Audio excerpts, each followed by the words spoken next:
Hello, today we will guide you through how to deploy Lovable website for free.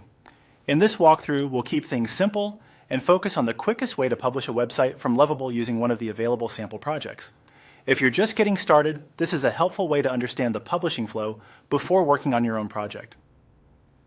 Begin by opening the Lovable Home dashboard in your browser.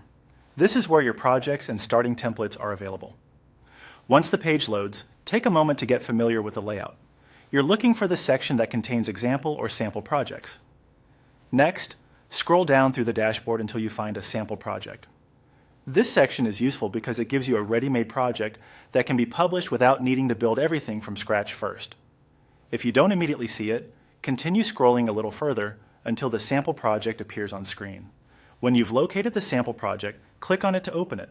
This will take you into the project workspace where you can view the project and access its main controls. Opening the sample project is an easy way to test deployment and see how Lovable handles publishing in a real project environment. Once the project is open, look for the Publish button.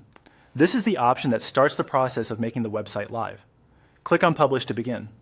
At this point, Lovable may open a Publish dialog or confirmation screen depending on the current interface.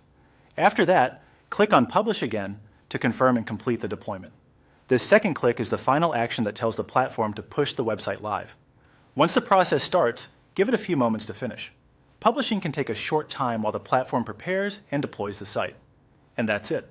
By going to the Lovable dashboard, finding a sample project, opening it, and using the Publish option twice as prompted, you can deploy a Lovable website for free in just a few steps. As a quick tip, sample projects are great for learning because they let you practice the full workflow without needing to create content first. If you plan to publish your own project next, the process will generally feel very similar. Just make sure your project is ready before publishing and always wait for the deployment to fully complete before closing the page.